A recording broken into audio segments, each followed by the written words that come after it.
Have you ever actually experienced an Arizona summer? And I don't mean stepping out of the Phoenix airport into a heavily air-conditioned Uber. I mean living in it, enduring it. By mid-July in Scottsdale, the sun doesn't just shine. It actively assaults you. The pavement gets hot enough to melt the rubber right off your sneakers, the air turns into a convection oven, and the only, and I mean the literal only, way to survive without losing your absolute mind is to submerge yourself in a body of water. So, there I was on a Tuesday afternoon. I had just wrapped up a long morning of work. The temperature was resting at a casual 112 degrees, and I was floating in my backyard pool. I had an ice-cold beer in a foam koozie resting on my chest. I had my sunglasses on. I was perfectly, utterly at peace. My pool setup is pretty standard for a Scottsdale backyard.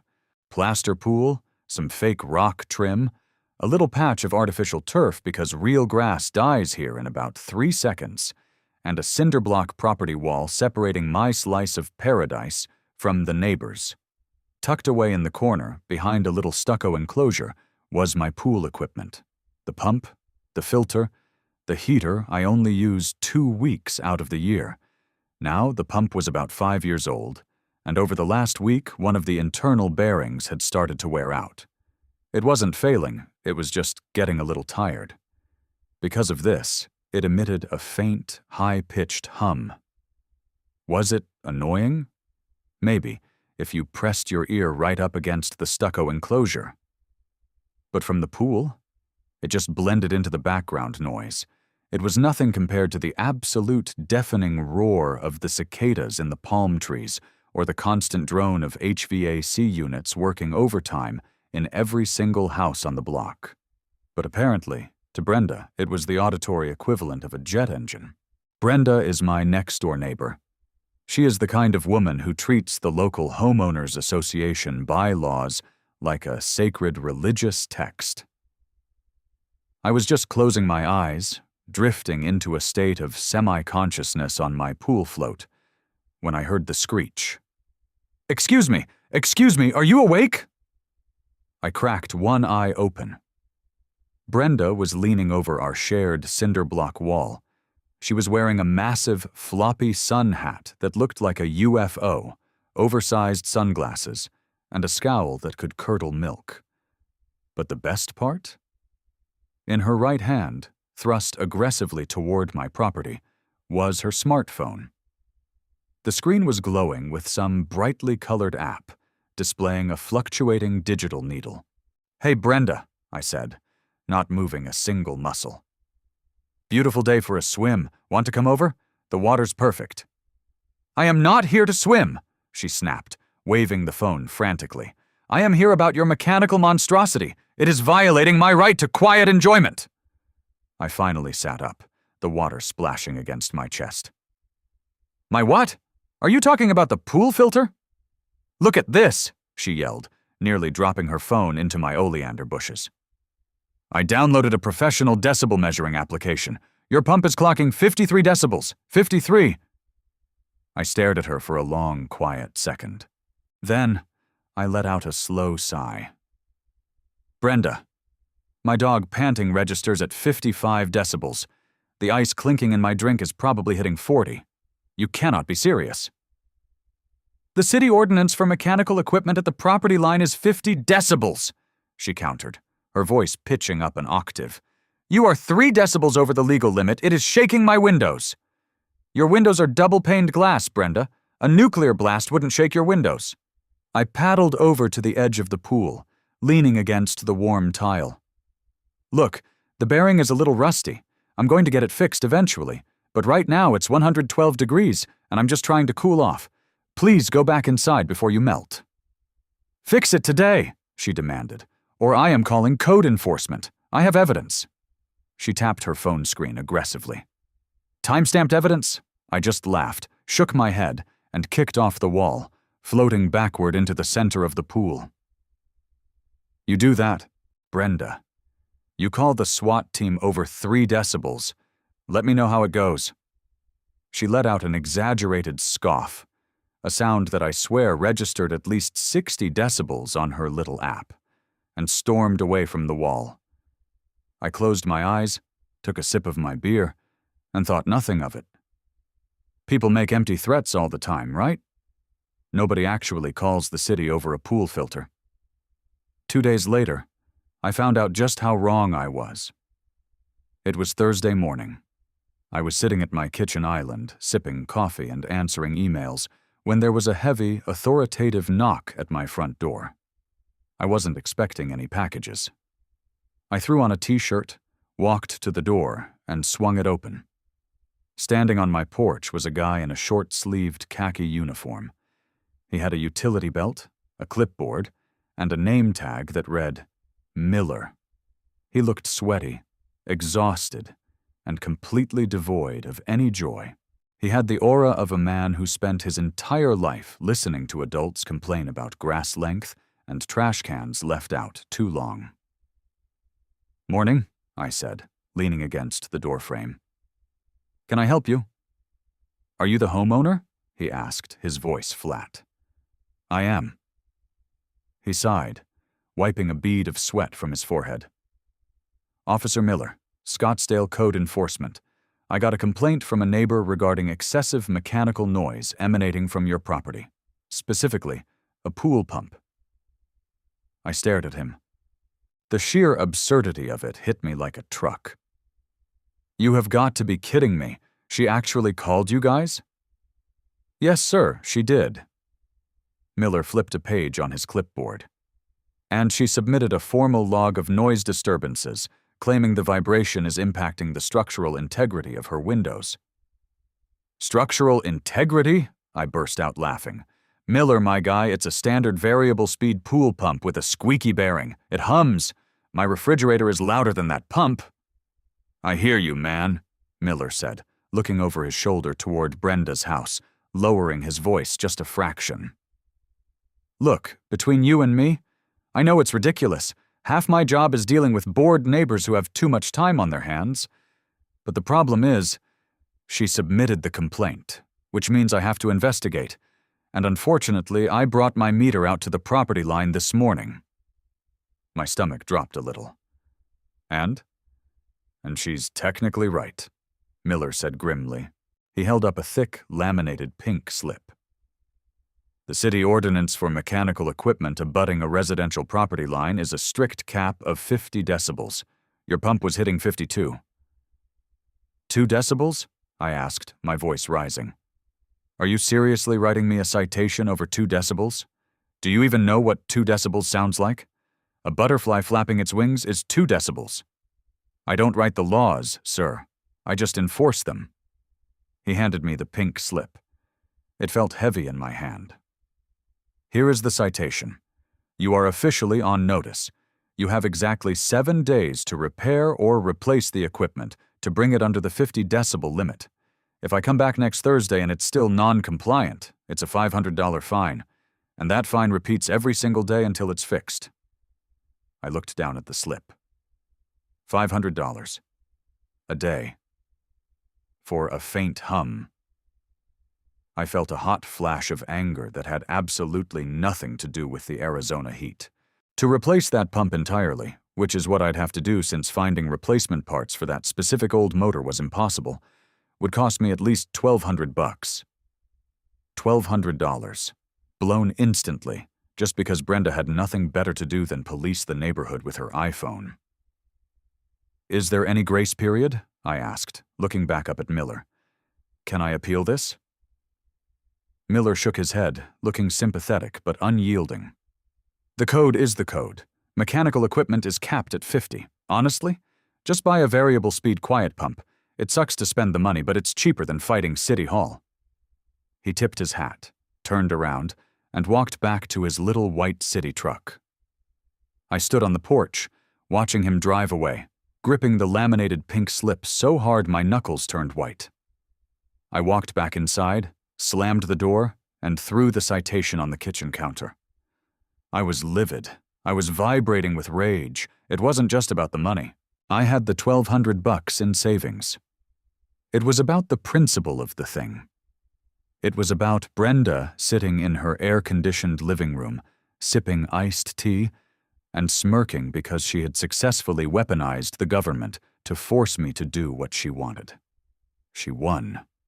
Or, at least, she thought she did. I sat down at my laptop. If Brenda wanted to play the municipal code game, we were going to play.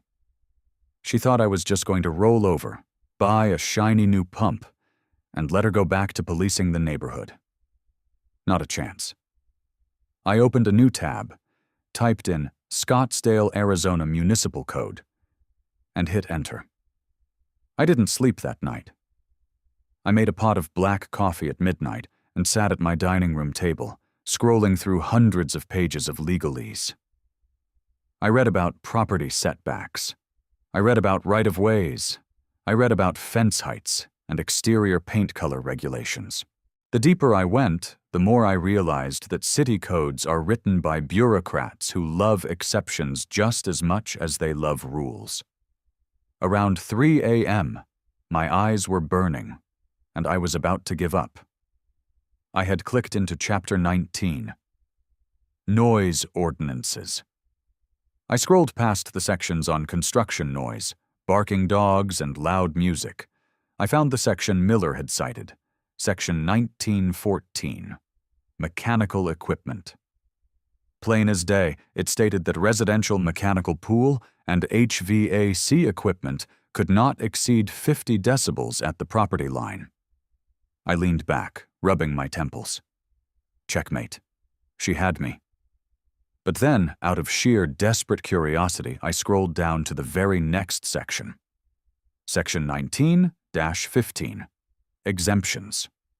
My eyes scanned the dense text. Exemption A. Emergency generators during a power outage. Makes sense. Exemption B. City-sanctioned landscaping equipment during normal business hours. Sure. Then I hit Exemption C. I read it once. I blinked, took a sip of cold coffee, and read it again. Then I read it out loud to my empty kitchen. Subsection C.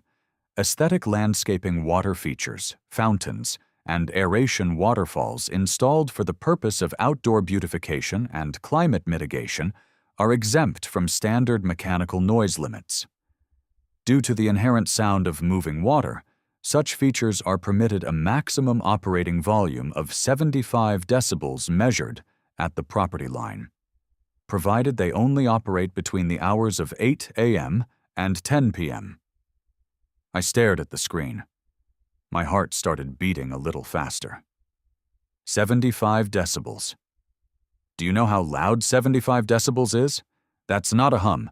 That's the sound of a vacuum cleaner. That's standing next to a busy freeway. The gears in my head started turning at warp speed. A standard pool filter pushing water through a PVC pipe is classified as mechanical equipment. But what if the water didn't just quietly return to the pool through a little plastic nozzle? What if the water was pushed out of the pump, up through a structure, and cascaded down into the pool?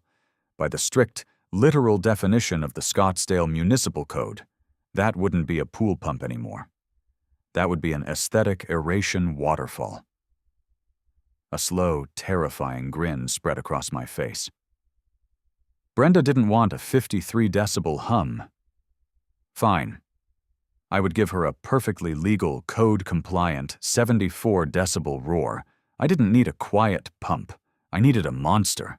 At 8 a.m. sharp, I picked up my phone and started calling commercial aquatics contractors. I didn't want a standard residential pool guy. I needed someone who built things for hotels, municipal parks, and resorts. I went through 3 different companies who told me they didn't do residential work before I finally got patched through to a guy named Mike. Big Mike's Commercial Aquatics, a gruff voice answered over the sound of heavy machinery in the background.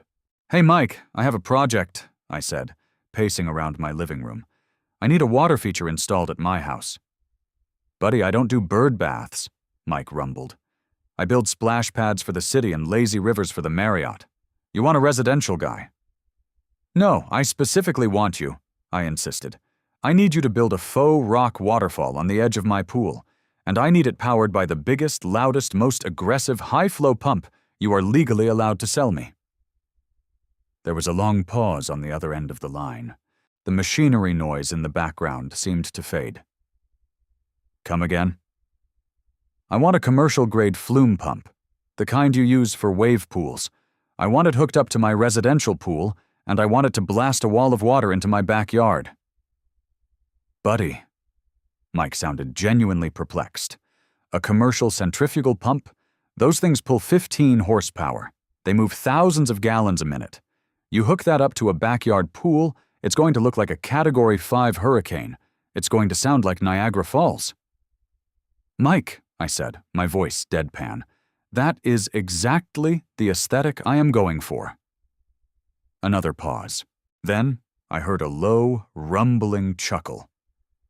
"All right, you got my attention. What's the catch?" "The catch is my neighbor cited me for a noise violation because my current pump hits 52 decibels. Code allows me to go up to 75 decibels if it's an aesthetic waterfall. I want to hit exactly 74 decibels, and I need it built in 6 days before code enforcement comes back." Mike laughed, a booming, cigarette-roughened sound. "Spite building. I love it. I'll be at your house in an hour." When Mike arrived, he lived up to his name. He was a massive guy with sun-leathered skin, a faded safety orange shirt, and a clipboard covered in grease stains. We walked out to the backyard. I pointed to the cinder block wall separating my yard from Brenda's. "Right there," I said. "I want the rocks built right against the property line. I want the water crashing down as close to her patio as physically possible."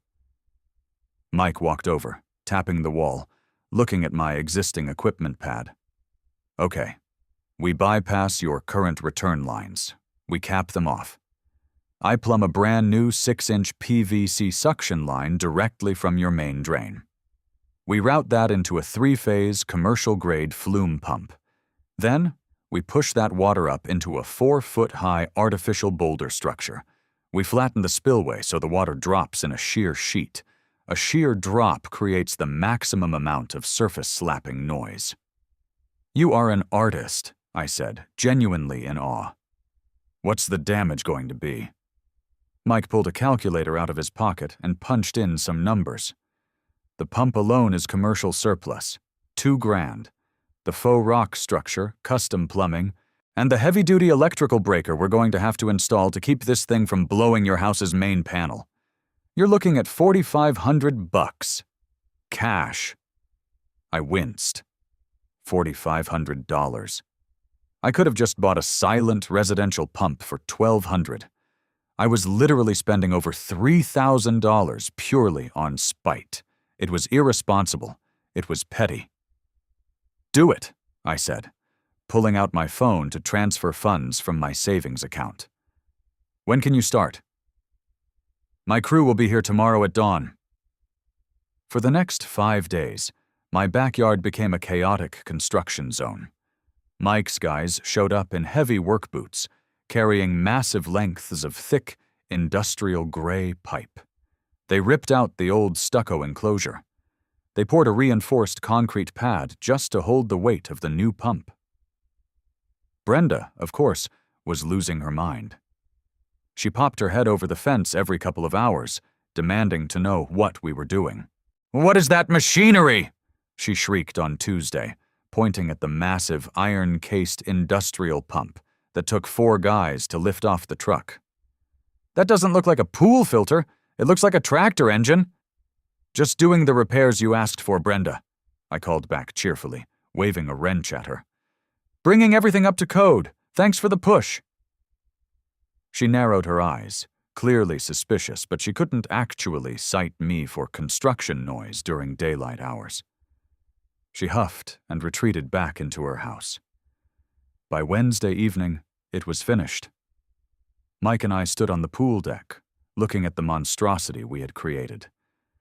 The artificial rock structure was bulky and hideous, a weird brownish-gray mound sitting right on the edge of the pool, directly abutting Brenda's wall. Behind the rocks sat the pump. It was painted industrial green, massive and threatening, wired into a heavy-duty breaker box bolted to the side of my house. "We haven't fired it up yet," Mike said, wiping his hands on a rag. I want to warn you, son. When you flip that switch, you are pulling a massive amount of amperage. Do not stand directly in front of the spillway. It will knock you off your feet. Mike, I cannot thank you enough. You documented everything on the invoice, right? He handed me a manila folder. Itemized and classified. Custom aesthetic aeration waterfall and high-flow cascading beautification feature. It's all there. I paid him, shook his hand, and went to bed. Tomorrow was Thursday. The deadline. Thursday morning, 7:55 a.m. I woke up, made myself a very strong cup of coffee, and walked out to the patio. The air was already heavy and hot. I looked over the cinder block wall. Brenda's sliding glass door was open. She was sitting at her patio table, drinking tea, looking smug. She was waiting for code enforcement to show up and write me my massive fine. I checked my watch. 7:59 a.m. I walked over to the side of the house. I opened the heavy metal box containing the new commercial breaker. I rested my hand on the massive red lever. 8 a.m. I threw the switch. For one split second, the lights in my house actually dimmed. A low, vibrating hum started in the concrete pad, traveling up through the soles of my shoes. It sounded like an airplane winding up its turbines on a runway. The massive pump groaned, fighting against the stationary water, building pressure. And then, the water hit the spillway. Throsh! It didn't just flow, it violently erupted. A solid 6-inch thick sheet of water blasted out of the faux rocks and slammed into the surface of the pool with the force of a localized tsunami. The sound was incredible. It was a deafening, continuous, thunderous roar of crashing water. The impact was so intense that an immediate cloud of atomized mist bloomed into the air, drifting aggressively over the wall and into Brenda's yard. I took a step back, genuinely terrified and entirely thrilled. It was magnificent. The sheer volume of the noise completely swallowed the sound of the cicadas, the traffic, and the wind. Through the mist, I saw movement. Brenda had dropped her teacup on her patio. It shattered, but I couldn't hear it break. She sprinted to the wall, her face red, her mouth wide open, screaming at the top of her lungs. I couldn't hear a single word she was saying. I smiled, took a slow sip of my coffee, looked her dead in the eye, and cupped a hand over my ear. I mouthed the words slowly and deliberately. I can't. Here, you. She was literally losing her mind. I mean, I could see the veins bulging in her neck from 30 feet away. She was flailing her arms, pointing at the waterfall, then pointing at her ears, and then pointing at me like I had just summoned an ancient aquatic demon into the suburbs. Honestly, I just smiled, gave her a friendly little thumbs up, and turned my back. I walked over to one of my lounge chairs, laid out a towel, and sat down. The sound was absolute, all-consuming chaos. It was like sitting in the splash zone at SeaWorld, except the whale just never stopped breaching. The mist from the 15-horsepower pump was drifting over the wall in a continuous, heavy fog, coating Brenda's pristine patio furniture in a layer of aggressive morning dew. I watched her through the haze as she sprinted back inside her house, slamming the sliding glass door so hard I'm surprised it didn't shatter. I guess I sat there for about 20 minutes, just soaking in the vibrations. I mean, it was literally shaking the ground. It was glorious. But I knew what was coming. Brenda wasn't just calling code enforcement this time. She was calling the cavalry.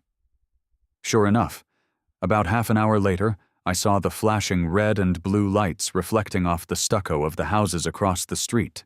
Not one, but 2 actual Scottsdale Police Department squad cars pulled up to the curb, followed closely by the familiar white pickup truck of Officer Miller from Code Enforcement.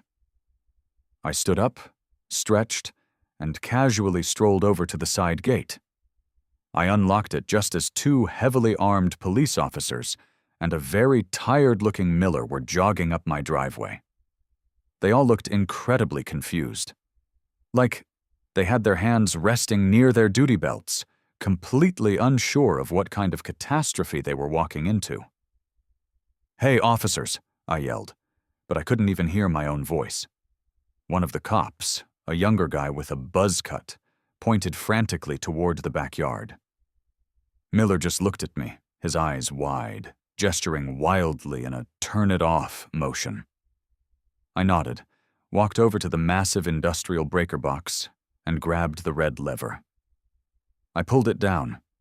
The silence that followed was physically jarring. It was like all the air had been sucked out of the world. The massive pump groaned, sputtered, and finally spun down, the sheer sheet of water collapsing into the pool with a final, echoing splash. My ears were ringing. For a few seconds, nobody said anything. We just stood there in the sudden, eerie quiet of a suburban morning. Then, Brenda came charging through her side gate. She was wearing her bathrobe, completely soaked in overspray, her hair plastered to her face. She looked like a drowned rat that was ready to commit a felony. "Arrest him!" she shrieked, pointing a trembling, manicured finger at my chest. "I want him in handcuffs, right now. He is terrorizing this neighborhood. It's 100 decibels. It's a health hazard. My teacup shattered." The older cop held up his hands, trying to create a physical barrier between us. "Okay, ma'am. Everybody just take a breath and step back. We got a 911 call about a structural emergency and a noise disturbance." He turned to me, looking completely baffled. "Sir, what on earth is that thing? It sounded like a jet engine taking off in a bathtub." "That?" I said, pointing innocently toward the backyard. "Oh, that's just my new landscaping feature." "Landscaping feature?" Miller pushed past the cops, his clipboard already out. He looked angry. I mean, the guy had given me a week to fix a squeaky bearing, and instead, I had apparently installed a hydroelectric dam. "Are you kidding me right now? I told you to fix the pool pump. You have a massive commercial flume motor hooked up to a pile of rocks. You're vibrating the pavement." "I told you!" Brenda yelled, looking triumphantly at Miller. "Write him a ticket! Write him a $1,000 ticket! I have the decibel readings on my app." She shoved her phone into Miller's face. "Look, 95 decibels, 100 decibels. Miller sighed, pulling his own professional, city-issued decibel meter from his belt. He looked at me, shaking his head. "Look, man, I gave you a chance. You can't just build a municipal water park in your backyard out of spite. I'm writing you up for a catastrophic noise violation, unpermitted mechanical equipment, and whatever else I can find in Chapter 19. Wait, I said, holding up my hands. "Officer Miller, before you start writing, I think you should take a look at this." I reached into the pocket of my swim trunks, which, thankfully, had a waterproof zipper, and pulled out the manila folder Big Mike had given me. I opened it and pulled out the itemized invoice and the highlighted printout of the Scottsdale Municipal Code. I handed it to Miller. He snatched it out of my hand, looking incredibly annoyed. "What is this?" he muttered, scanning the first page. "That is the invoice from a licensed commercial aquatics contractor," I explained, keeping my voice perfectly calm and polite. As you can see, he has formally classified the installation not as a mechanical pool filter, but as a custom aesthetic aeration waterfall and high-flow cascading beautification feature. Brenda let out a sound like a choking seagull. "A beautification feature? It's a monstrosity." "And if you look at the second page, Officer Miller," I continued, completely ignoring her, "you'll see I printed out Chapter 19 of the City Code, specifically Section 1915, subsection C." Miller flipped the page. The two cops leaned in, looking over his shoulder. I watched Miller's eyes scan the highlighted text. I watched him read the words, aesthetic landscaping water features, fountains, and aeration waterfalls. I watched him read the words exempt from standard mechanical noise limits. And then, I watched him read the magic number. 75 decibels. Miller stopped reading. He stared at the paper. He looked up at the massive, ugly pile of rocks. He looked at the industrial green pump. Then, he looked at me. You... Miller started, his voice trailing off. He cleared his throat. You reclassified your pool equipment as an aesthetic waterfall. I did, I smiled. Honestly, Brenda inspired me. I realized my backyard was lacking that certain natural ambiance, so I invested in outdoor beautification. It's a pump, Brenda screamed. It's pumping the pool water. Actually, ma'am, I said, turning to her with a completely straight face. The water movement is purely for climate mitigation and aeration, as explicitly protected by the code. It just happens to circulate the pool. I looked back at Miller. Officer Miller, when you were standing at the property line before I turned it off, did you happen to catch a reading on your calibrated meter? Miller slowly unclipped his meter. He looked down at the digital display, which had locked in the peak, reading from when they arrived.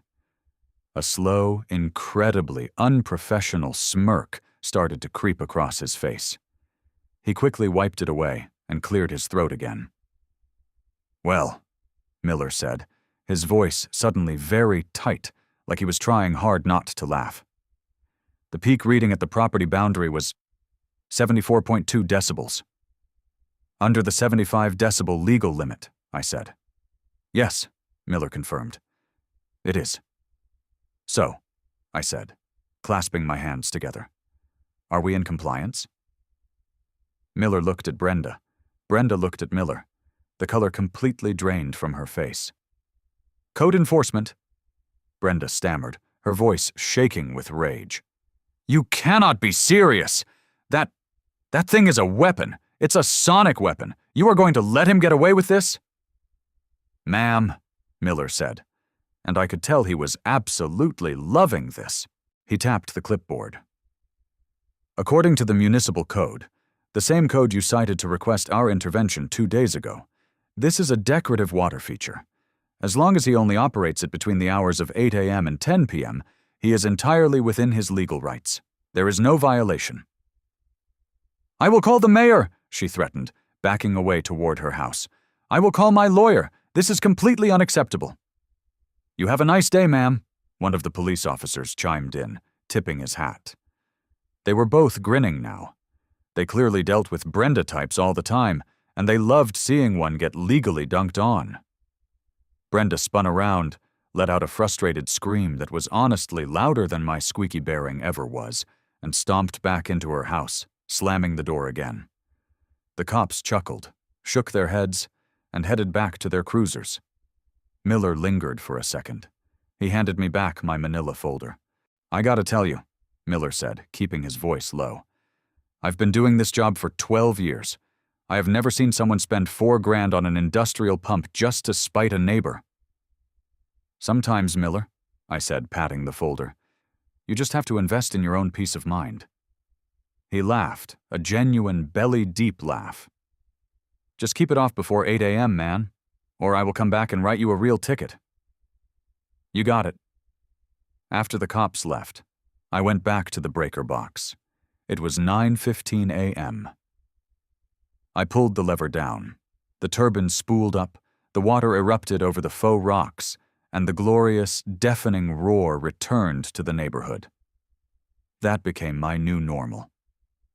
Every single morning, right at 8 a.m., I fired up the beast.